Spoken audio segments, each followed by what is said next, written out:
December 20th, 1968, was a cold night in the area of Benicia, California. Benicia is located just southeast of Vallejo, California. It's a small town along the southern edge of Sonoma County, which extends from the area just north of San Francisco and Oakland, all the way to the southwestern tip of Sacramento.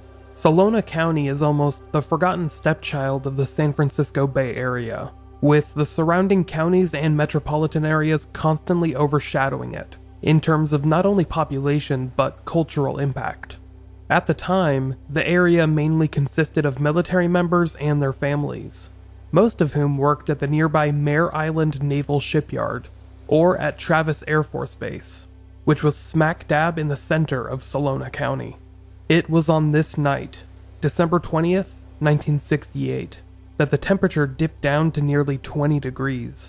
If you've ever lived in the Bay Area, you know that these type of lows aren't usual, so this was particularly cold for the roughly 7,000 souls that lived in Benicia at the time. It was a brisk and chilly Friday night, which began with the simplest of circumstances. A young man preparing to take a young woman out on their very first date. David Arthur Faraday was 17 years old, and he was a senior at Vallejo High School. He had big plans for the future, and he hoped to become a teacher in the coming years.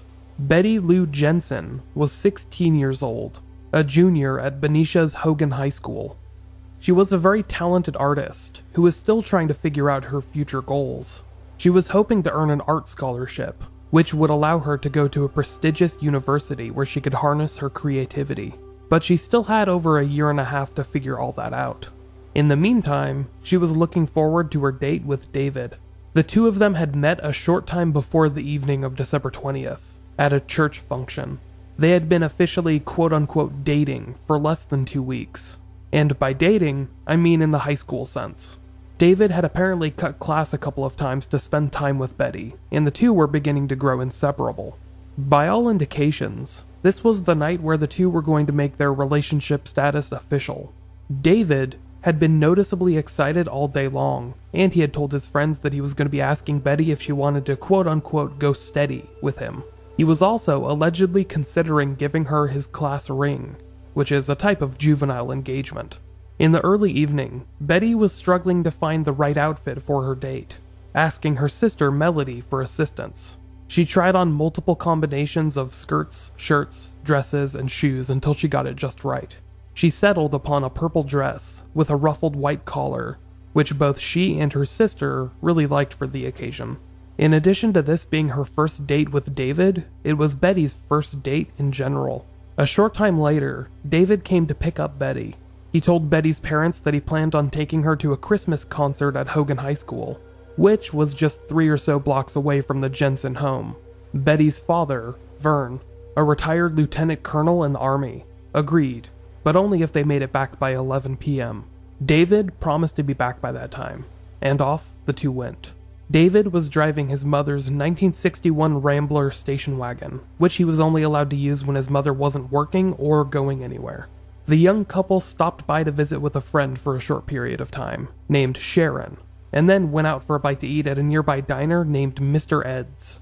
At this point, when they were expected to head to the Christmas concert at Betty's high school, which was close to her house, they decided to make a change to their evening's plans. They headed down Lake Herman Road, a long winding road that connects the small town of Benicia to the larger Vallejo area. The road itself is pretty desolate. Even now, 50 years later, it's a 2-lane road surrounded by rolling California fields and trees. At around 10:15 p.m., David Faraday parked the beige-colored Rambler station wagon on a gravel turnout nearby Lake Herman itself. This was a pretty secluded lover's lane, situated in front of a locked gate that led to a dirt road. The two were there until about 11 o'clock or so, when a married couple drove by. The married couple, Homer and Peggy Yore, saw the Rambler parked in the gravel turnout, with nothing in particular standing out. It seemed like David and Betty were sitting close to one another in the front seat of the Rambler, but that was all that this married couple could make out. A police officer would later write a report describing the statement given to him by Peggy Yore. Quote, as they were driving west on Lake Herman Road at the turnoff to the Benicia water pumping station, She observed a Rambler station wagon parked with front end heading east. There were 2 Caucasians in the front seat, male and female. When the lights from the car came upon the station wagon, the male sat up in the seat.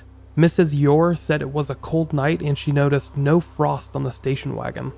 She continued, quote, "The girl was resting her head against his shoulder. When the lights of the car flashed on the Rambler, the subject in the car put his hands on the wheel." A short distance down the road, the Yores saw a red truck parked along Lake Herman Road.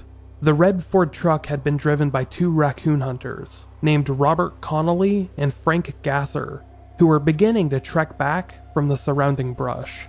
They were both carrying rifles, and were noticed by the married couple driving to the Benicia water pumping station. At around 11:10 p.m., the raccoon hunters got back to their red truck and headed out. On their way out, they noticed the Rambler still parked in the gravel turnout off of the road, and did not see any other cars or people. There was nothing that set it apart from its surroundings. It was at around 11:14 p.m., give or take a couple of minutes, that a man named James Owens was heading to work as an overnight shift supervisor at a nearby oil refinery in Benicia. Owen later recalled seeing a station wagon parked in the gravel turnout, and another unfamiliar vehicle parked next to it. This vehicle wasn't unusual in any way. James Owen just did not get a good look at it. He described the first vehicle as a, quote, 1955 or 1956 station wagon, boxy type, neutral color, but offered up very few details on the second vehicle. One detail he did include was that he did not see any chrome on the second vehicle, and it was parked roughly 3 to 4 feet away from the first vehicle. James Owen later stated that he remembered this because it was unusual to see 1 car in that gravel turnout, let alone 2 cars. Despite that though, he could not recall seeing anyone in or around the scene itself. Days later, when he was questioned for a second time, he would say that he heard a gunshot in the distance behind him after passing the gravel turnout. This would remain a point of contention moving forward. At around 11:20 p.m., a woman named Stella Borges was heading down Lake Herman Road from her nearby property, named the Borges Ranch. She had her mom in the car with her, and was heading out to pick up her teenage son. As she traveled down the desolate, quiet Lake Herman Road, she rounded a corner, and her headlights illuminated the scene remaining at the gravel turnout, where David Faraday and Betty Lou Jensen had been parked for about an hour. Quote, she states that no cars were going in either direction while she was on the road. When she arrived at the scene, headlights picked up by the car and she observed a boy, and he had looked like he had fallen out of the open door. The girl was lying on her side facing the road. She had a purple dress on and looked well dressed. She saw only 1 car at the scene. It looked like a Rambler, grayish in color. It had a chrome rack at the top. She states that she drove 60 or 70 miles an hour en route to Benicia to report the incident. When she saw the police car, she honked her horn and blinked her lights to attract the attention of the police officers. The 2 police officers, Captain Daniel Pitta and Officer William Warner, were at an Enco gas station a couple of miles away. In mixed horror and shock, Stella Borges told them what she had just seen, and they began to follow her back to the gravel turnout. There, those 2 officers would report on the origins of America's most sprawling unsolved mystery, an enduring legacy that has engulfed the lives of many, a story that has become synonymous with the San Francisco Bay Area in the transition from the 1960s to the 1970s. This is the story of the Zodiac.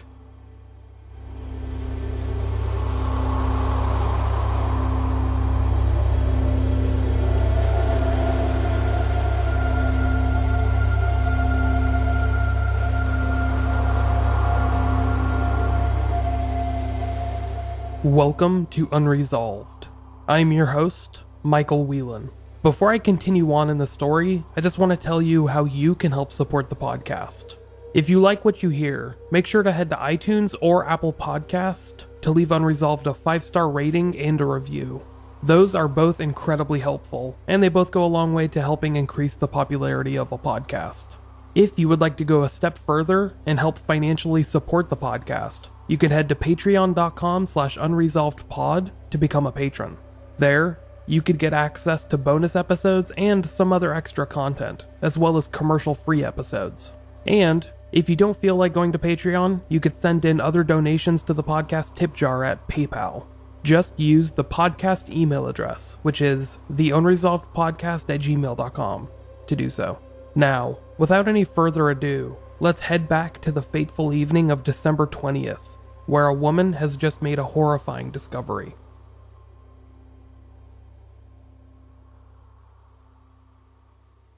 Captain Daniel Pitta and Officer William Warner had followed Stella Borges back to the gravel turnout, and arrived at the scene at approximately 11:25 p.m. Within the next 5 or so minutes, they called in the scene to dispatch and tried their best to offer help to the 2 shooting victims. Officer Pierre Badu of the Benicia Police Department was one of the first officers on the scene, along with his partner. In a description gleaned from a 2007 interview, he described how this night had unfolded. Quote, "During that night, we had served a search warrant at what we called the cottage at Lake Herman, which was owned by the city of Benicia, a narcotics search warrant. My partner and we confiscated about 1.5 pounds of marijuana, which in the 1960s was a big drugs bust. Today, it wouldn't get very high on the Richter scale. We were heading back to the police department to put the marijuana into evidence, and as we drove by, we did not see or observe anyone in that area. But it's a turn there, and your headlights shine right in there as you go by. I was pulling into the lot in the police department when we heard the Benicia Police Department dispatch about a call of a possible shooting and victims at Lake Herman Road, and described the location. My partner and I turned around at that time and responded to the call. We felt we were only minutes from the crime scene when it actually happened, and for the best of my recollection, we did not pass any other vehicle or traffic. I'm pretty sure of that because that is one of the things we told the sheriff's office, that we did not see any other vehicles coming our way." Officer Pierre Badu and his partner, Officer Steve Armenta, responded to the call of gunshot victims and arrived within minutes of Captain Pitta and Officer Warner. The officers found David Faraday laying just outside of the light brown 1961 Rambler station wagon he had borrowed from his mother. He had been shot once behind the ear, a shot that appeared to be fired from close range, due to a faint gunpowder burn on his ear. These responding officers tried to offer first aid to David, waiting for paramedics to arrive.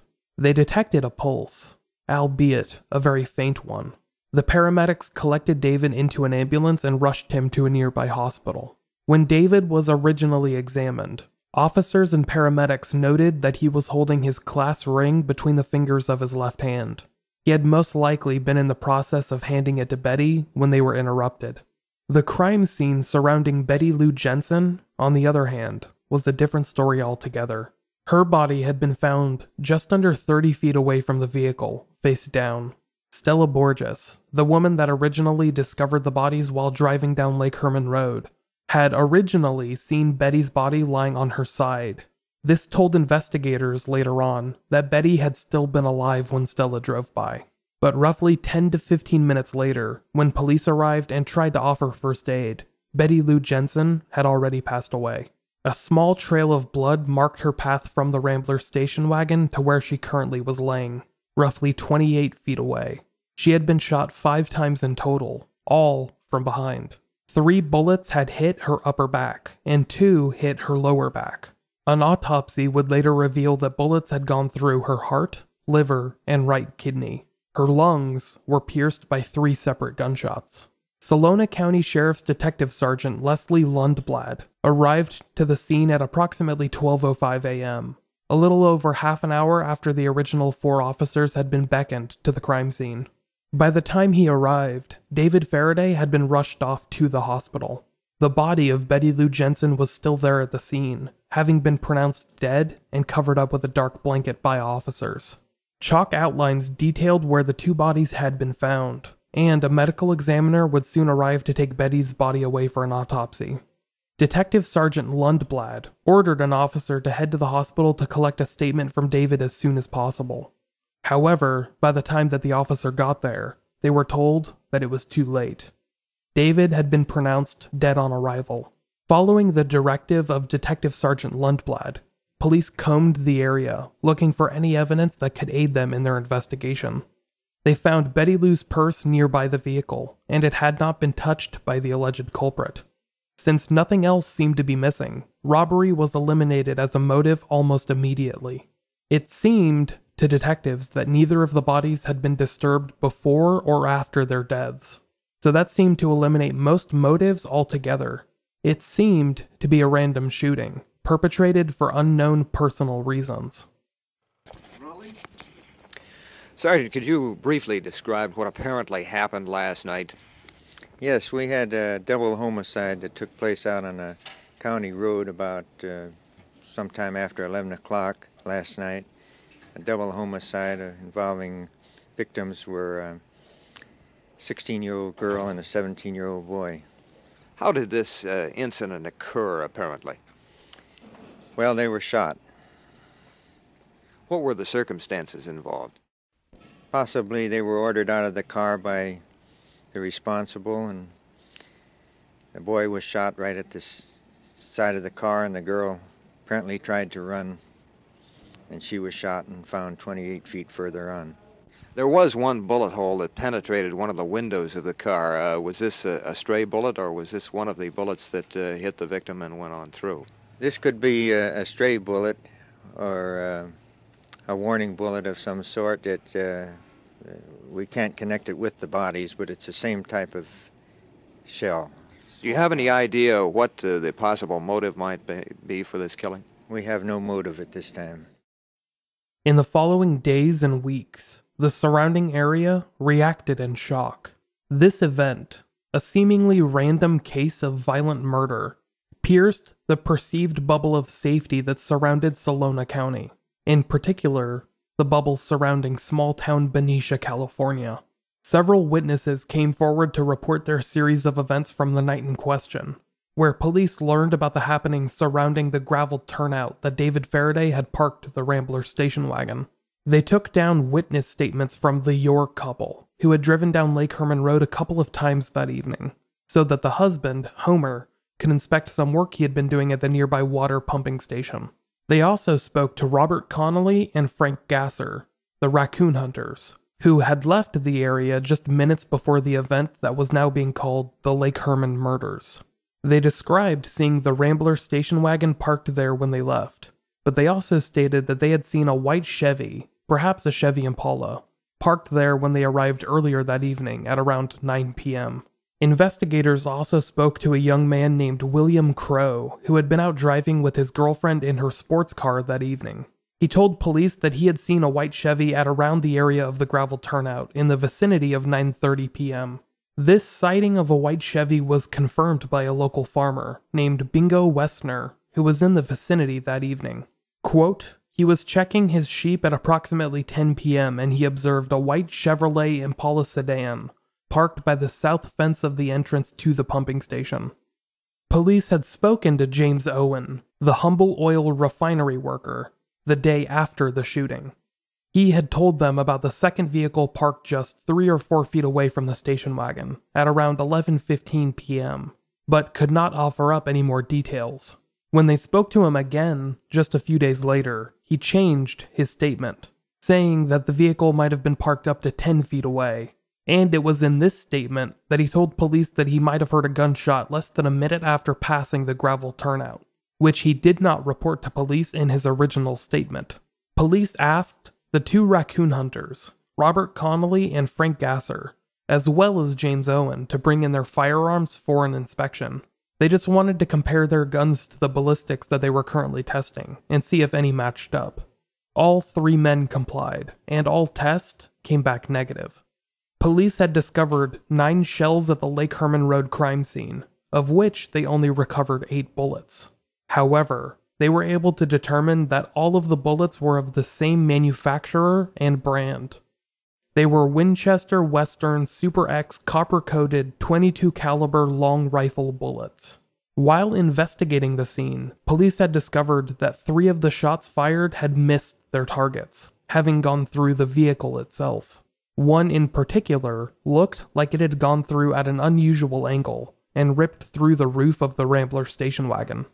It looked, to police, like the shooter had been firing from several feet away. Perhaps he had fired a couple of warning shots through the vehicle, in an effort to herd the victims through the passenger door. After all, both of the victims had tried to escape through the passenger side. It seemed like Betty Lou, who had been the first out of the passenger door, had gotten the farthest, nearly 30 feet, while being shot multiple times in her attempted escape. David Faraday, on the other hand, had been shot almost instantly as he escaped through the passenger side door. With the way that the shots were grouped, it appeared that whoever was responsible was a marksman of sorts. Police began to suspect that he might have had some kind of professional training. If not military or law enforcement, then perhaps ranching or hunting. The investigation into the shooting deaths of David Arthur Faraday and Betty Lou Jensen continued over the coming weeks and months. Police had initially zeroed in on a romantic rival of David's, who had shown an increased interest in Betty in the weeks before her murder. This young man, who had a history of petty crime, such as burglary and vandalism, had shown himself willing to bend the rules to be close to Betty, and had butted heads with David on more than one occasion. However, this young man was eliminated as a suspect when he provided a solid alibi, which was verified by a local police officer who had been with him that evening. Investigators then began looking into the possibility of the crime being drug-related, when it came to light that David had gotten into a bit of a tussle with a local drug dealer. This drug dealer was apparently involved in that drug bust from earlier that evening, which Officer Bidu had participated in. However, Officer Bidu, who was helping out with both investigations, says that this lead led them nowhere. Quote, "We even looked at the person who was involved. There was nothing to it. Nothing came of it." Now, the Benicia Police Department and the Salona County Sheriff's Office were looking at a complete absence of any leads, finding no resolution for a senseless killing. Jean Faraday, David's mother that worked in the passenger reservations department at Travis Air Force Base, told a local reporter, quote, "It's one of those things that just leaves me speechless. I have been able to think of nothing that would point to David.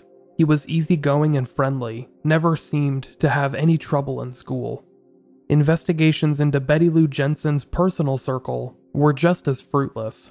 Detective Sergeant Leslie Lundblad, who was in charge of the investigation for Salona County, stated, quote, "There isn't a day that goes by that I don't work on it.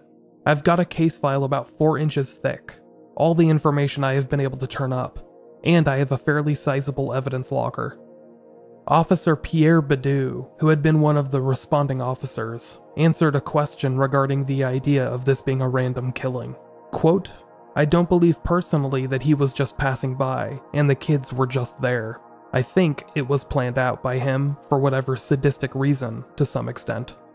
Vern Jensen, Betty's father, who had spent 21 years in the Army before retiring in 1963, held a steely demeanor as he spoke to the press about the loss of his 16-year-old daughter. Quote, "I don't feel vindictive, but I am apprehensive. I feel some nut is on the loose."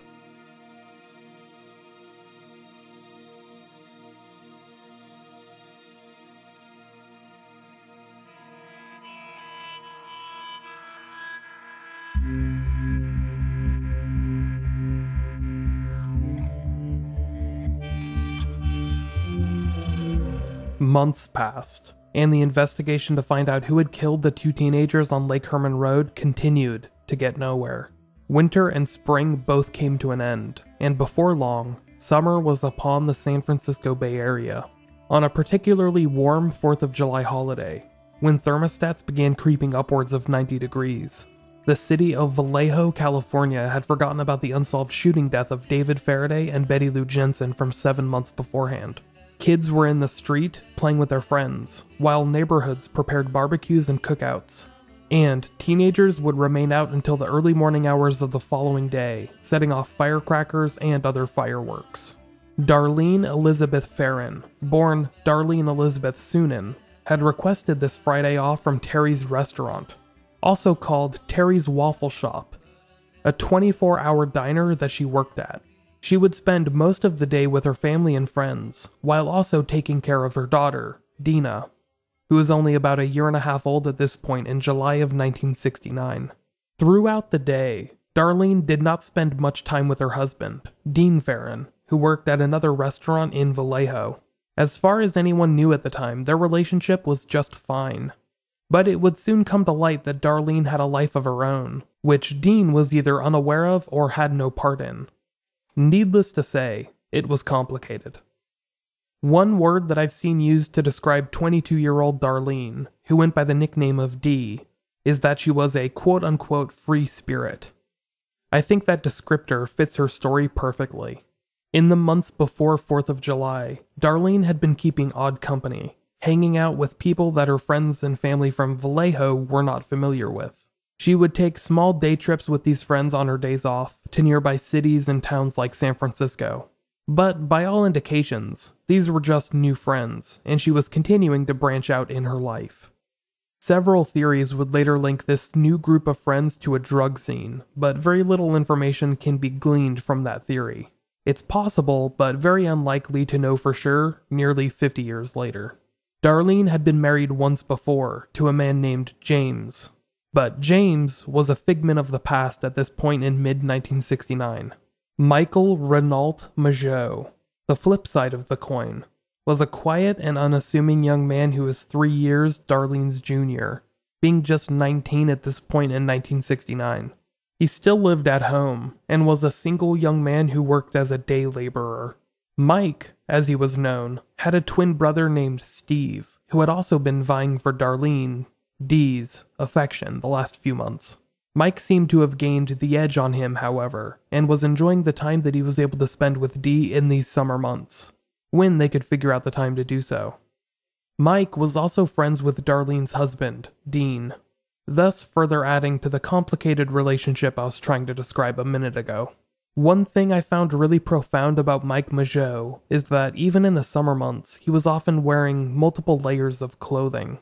Many people, including Dee, pointed this out and teased him about it, but the reason he would do so is that he was an incredibly skinny young man and he wanted to look beefier to impress people, including Darlene. On the evening of July 4th, 1969, when Dee gave Mike a call, asking if he wanted to hang out with her, he jumped at the opportunity.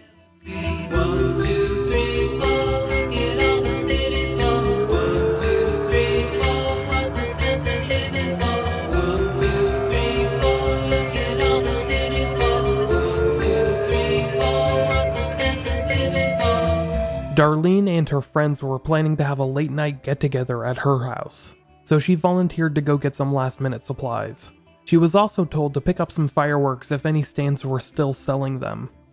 At around 11:45 p.m., give or take a few minutes, Darlene pulled up to the curb of Mike Mageau's house in her brown 1963 Chevy Corvair. He apparently left the TV on inside and rushed out to greet Dee before getting in, and they departed. Dee told Mike that she had not eaten anything all evening, so she wanted to go for a quick bite to eat. Mike, who had also not eaten, agreed. They began heading to a nearby drive-in named Mr. Ed's, the same place where David Faraday and Betty Lou Jensen had gone for dinner months beforehand. However, when they pulled into the parking lot of Mr. Ed's, which was still relatively busy given the hour, Dee decided to change their plans. She drove out of the parking lot and told Mike that she wanted to go someplace quiet where they could talk. At around midnight, the two pulled into a quiet parking lot at Blue Rock Springs Park, where nobody was around. They proceeded to talk for a few minutes, getting close to one another in the process as fireworks continued to sporadically illuminate the summer sky. Within a few minutes, their relative silence was interrupted by a group of teenagers who drove into the parking lot to set off some firecrackers. The kids hooped and hollered for a minute or two, but then drove off into the night. For the next few minutes, Dee and Mike continued to chat, just the two of them. As they were talking, a car pulled into the near vacant parking lot, pulling up behind Darlene's parked Chevy Corvair. It hovered for a moment, turning its headlights off for a handful of seconds, before its gears grinded into drive and it sped off. At one point, Mike asked Dee if she knew who that stranger was, and she told him in no certain terms, quote, "Don't worry about it." Roughly 10 or so minutes later, according to some estimates, the car returned. No other vehicles came in or out of the parking lot in that time span, but this car, described as a light brown Ford Mustang or Chevy Corvair, similar to the one Darlene was driving, pulled in right behind the young man and woman. With the headlights illuminating their rear view and side mirrors, it was impossible for Darlene or Micheal to make out who exactly this person was, or what they wanted. Both Dee and Mike suspected that it might be a police officer, when this strange person stepped out of the vehicle with a bright flashlight set directly on them. They began reaching for their driver's licenses. The flashlight bore into the eyes of both Mike and Darlene, and they were barely able to keep their eyes open as this mysterious individual approached their parked car on the passenger side. Mike prepared to say something to this unknown person, but was interrupted by a rapid succession of gunfire. 5 shots were fired into the brown Chevy, which belonged to Darlene Ferrin. Police would later learn that the 5 shots had been fired by a 9mm Luger pistol. Both passengers of the vehicle were shot numerous times. In fact, many of the bullets that hit Mike Mageau, who was closest to the shooter on the passenger side, went through and hit Darlene as well. After firing these 5 shots, the shooter then turned around and began walking back into their own vehicle. Darlene had fallen silent. It was impossible to tell whether she was still alive or not. Micheal, though, was still alive, but in a serious amount of pain. He was making sounds, audible cries of anguish that exist between a groan and a scream. As he struggled to regain his bearings after crawling into the back seat of the 1963 Chevy Corvair, the shooter seemed to hear his sounds and see the movement from within the car. The gunman returned and fired 2 more shots at each of the victims. It was in this fleeting moment of pure terror, as Micheal Mageau lay helpless in the back seat of the vehicle he was trapped in, that he got a momentary glance at the man behind the firearm, who was now returning to his own vehicle and speeding off into the night. Mike was able to climb out of the open window, where he fell to the solid ground, experiencing the brunt of the fall on his now open wounds. As he lay on the ground, possibly dying, Micheal Mageau looked to the getaway vehicle, which was now leaving the parking lot behind. And as he lay there, Micheal Mageau began to consider the possibility that he was just moments away from death.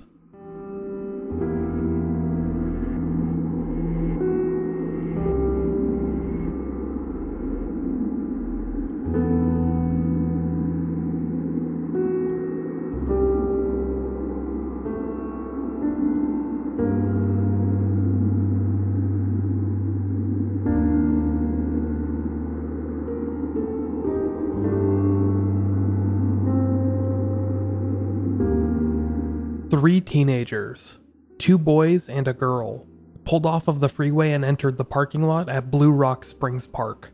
These 3 teenagers, named Jerry, Roger, and Debbie, were unaware of the scene that they were approaching. Quote, both boys had to guess the time they were at the park as real close to midnight, possibly a little before midnight. As they pulled into the parking lot, their attention was drawn to the only other thing in the vicinity, as the police report stated. Quote, it was dark and they looked for any vehicles. The only one they saw was the victim's brown Corvair. They could hear sounds emanating from the vicinity of the lonely Chevy Corvair, and as they got closer, they saw the figure laying on the ground nearby. It was Mike Mageau, who was still alive. He was calling out for help. He told the 3 teenagers to go and get help. He shouted out as clearly as he could that both he and the girl had been shot and they needed a doctor. The 3 teenagers sped off to get help, driving to the nearest of their homes, and a call went over to the police radio at approximately 12:10 a.m. Apparently, some of the neighbors had reported suspected gunfire in the vicinity, but dispatchers were cautious to declare that a fact on an occasion like the 4th of July. Officer Richard Hoffman, who had just checked up on the Blue Rock Springs parking lot roughly 20 or so minutes beforehand, decided to circle around once again. He suspected that this was nothing more than kids setting off firecrackers. Quote, I wasn't far away, so I turned around and went back out there and told dispatch I was going to go out there to check on that report. As Richard Hoffman pulled into the parking lot, he saw the brown Chevy Corvair sitting alone. Mike Mageau was laying on his back, along the passenger side of the car, bleeding profusely from his wounds. Officer Hoffman began tending to Micheal, offering first aid. A couple of minutes after his arrival, he was joined by Detective Ed Rust, who had responded to the radio calls of 2 teenagers who were shot at Blue Rock Springs Park. When Detective Rust arrived at the scene, he saw Officer Hoffman trying to offer assistance to Micheal. He rushed to the park Chevy Corvair and the body leaning against the driver's side door. Darlene Ferrin was barely clinging to life. Detective Rust tried to offer her some help, asking her questions about what had happened. She only responded in brief mumbles, none of which could be deciphered or distinguished by Detective Rust as they waited for paramedics. When help finally arrived, Officer Richard Hoffman accompanied Darlene Ferrin in the ambulance. But by the time they arrived at the hospital, at 12:38 a.m., she had already passed away. Micheal Mageau would survive his several gunshots, but the mental and emotional damage caused by this shooting would haunt him for the rest of his life.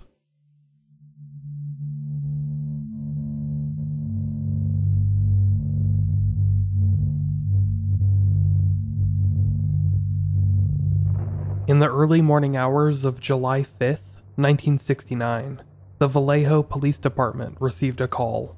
Nancy Slover, a 26-year-old who worked as a police dispatcher for Vallejo, had a rather uneventful holiday evening. That is, until the flashing light on her switchboard indicated an incoming call at around 12:40 a.m. Nancy answered with her standard greeting, "Vallejo Police Department," and then she waited for the person on the other end to speak up. It took a couple of seconds, but they responded in a slow, monotonous voice that sent shivers up Nancy's spine. Quote, "I want to report a murder. If you will go 1 mile east on Columbus Parkway, you will find kids in a brown car. They were shot with a 9mm Luger. I also killed those kids last year. Goodbye." Nancy Slover later stated that the speaker might have been trying to mask or hide an accent, and adopted a villainous voice as some kind of overcompensation, like he was trying to intentionally mock or taunt her for shock value. However, as Nancy later stated, quote, "It worked."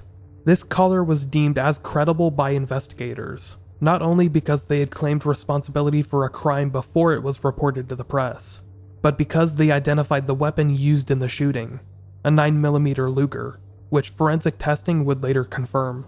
The can of worms that this phone call opened, though, was the inclusion of the crimes from the year before, the December 20th murder of David Faraday and Betty Lou Jensen. Police would have to begin investigating the crimes in tandem.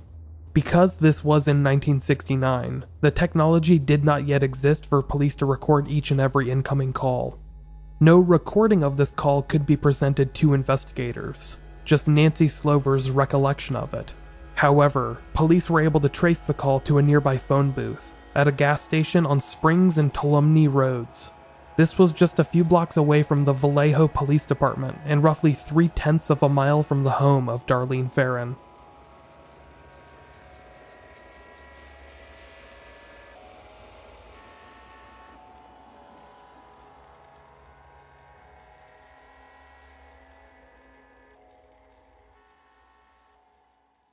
Police began investigating this shooting incident, their second such case in less than a year, while the Salona County sheriffs had handled the Lake Herman Road murders, because that crime happened in unincorporated Salona County.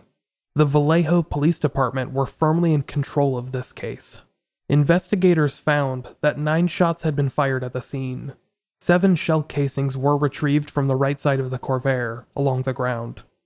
2 additional bullet casings were discovered on the back passenger floorboard of the vehicle, indicating that the killer had leaned into the vehicle to fire those shots, likely at Mike Mageau. Mike had been shot 4 times, while Darlene had been shot 5 times. 1 or 2 of the shots had gone through Mike and hit Darlene as well. The motive was initially listed as jealousy, revenge, in a report filed by Detective Ed Rust. This was perhaps tied into Darlene's love life, as investigators tried to determine a cause for this senseless shooting.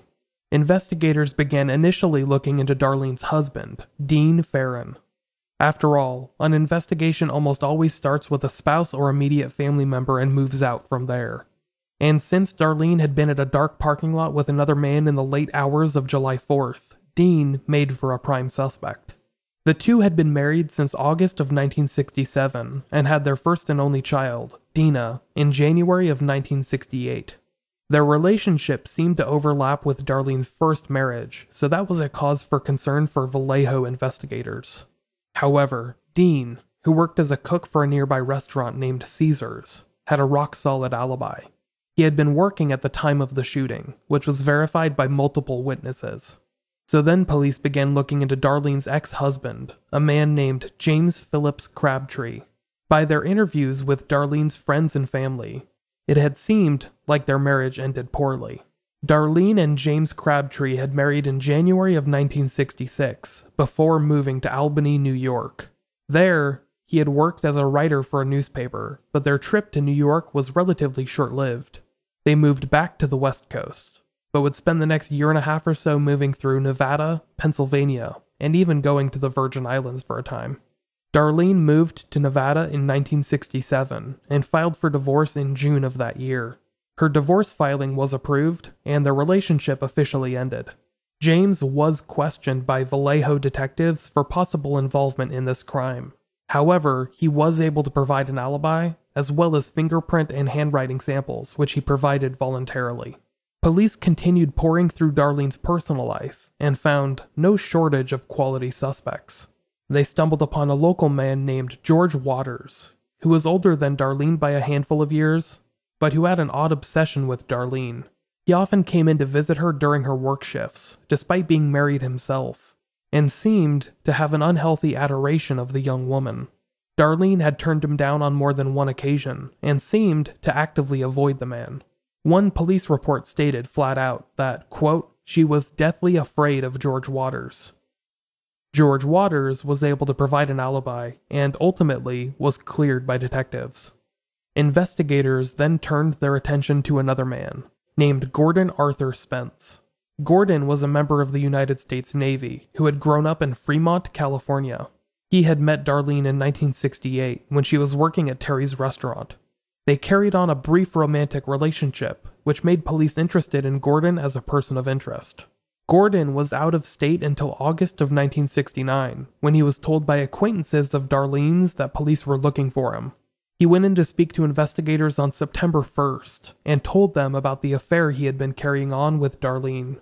Apparently, shortly before her death, she had written him a letter, stating her intentions to eventually leave her husband. She wanted to carry on a relationship with him, and she was actually worried that their little affair might have resulted in an unwanted pregnancy. That letter seemed to be the last that he heard from Darlene, before returning to the area in August. Gordon was briefly considered a suspect, but eventually cleared. He had been out of state on military orders at the time of the Blue Rock Springs Park shooting. In fact, he had been on the other side of the country. In addition to the incredibly perverse phone call received by Vallejo dispatchers just half an hour after the shooting, investigators began looking into other phone calls made in the same time frame. Apparently, before Darlene's death had been reported to the media, or anyone for that matter, Darlene's family told police that they had received some phone calls in the time period around 1 a.m. The person on the other end of the phone had not said anything. Rather, they just heard heavy breathing. To investigators, this implied some kind of personal connection. Like the person responsible knew Darlene's social circle and was calling them to gloat. They eventually learned, from some of Darlene's friends, about another strange man that had been floating in her orbit at the time period before her death. This man, described as being very average-looking, had apparently visited Darlene at her work numerous times. He had even visited her at her home to drop off packages once or twice, and had been seen by Darlene's babysitter sitting outside of her house. He had been driving a white Chevy of some kind, and would spend periods of time sitting outside of Darlene's house, just waiting. The description of this man matched a description by Darlene's sisters of a strange man that showed up to a painting party she had thrown months before her passing. This man, who she later claimed went by the name of Lee many months after the fact, had shown up incredibly overdressed, and was apparently very socially awkward. This last story, about the painting party, has become a very contentious point of Darlene's story, because many details were only released months and years after the fact.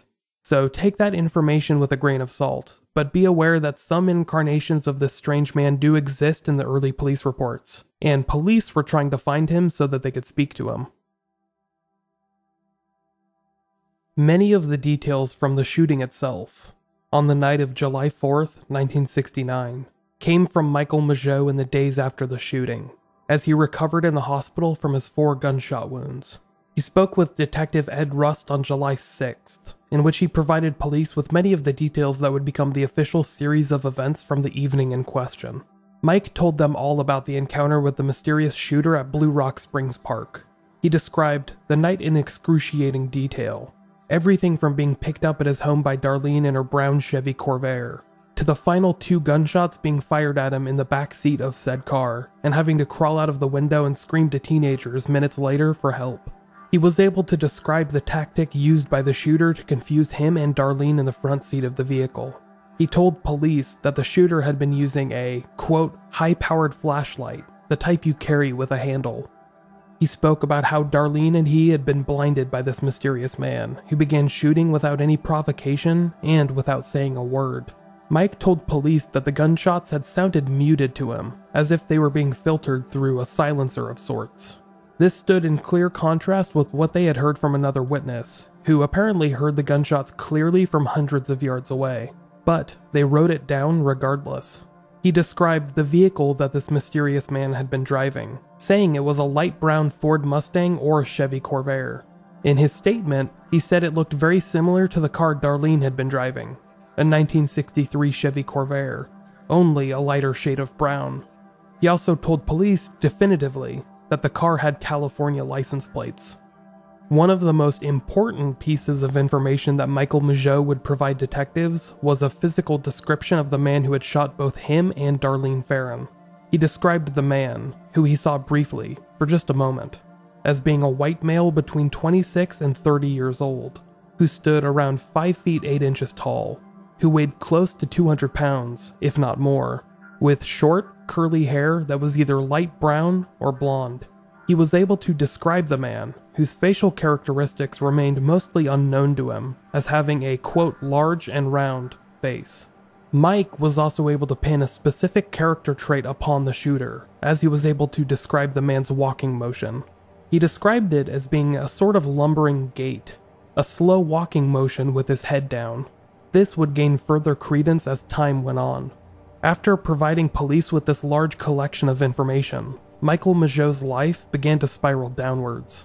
While we often focus on these types of crimes from the physical perspective, who lives and who dies, we often forget the emotional and mental turmoil that these traumatic events can have on someone. Mike Mageau left the area of Vallejo shortly after being released from the hospital, becoming a quote-unquote street person for a period of time. He fell into a spiral of drug and alcohol abuse, eventually becoming a delinquent of his own. He would not provide any more statements to police until 1991, over 20 years later. In that time period, the man who had shot both him and Darlene Ferrin, as well as David Faraday and Betty Lou Jensen, had become a larger-than-life supervillain. Police continued to try and piece the cases together, both the Blue Rock Springs shooting and the Lake Herman murders, but the pieces just wouldn't fit. The 2 crimes took place roughly 4 miles apart, and featured young couples at a lover's lane being shot at by an unknown assailant, but the similarities ended there. The couples had no known connections, the types of weapons differed, etc. A few weeks later, though, the story would take a shocking turn. It was here at a park in the Vallejo area in July 1969, a 22-year-old woman was shot and killed. Just 8 months earlier, on a lover's lane in the Vallejo area, a couple was shot and killed. Then in August of 1969, the Times-Herald started receiving chilling letters from the so-called Zodiac killer.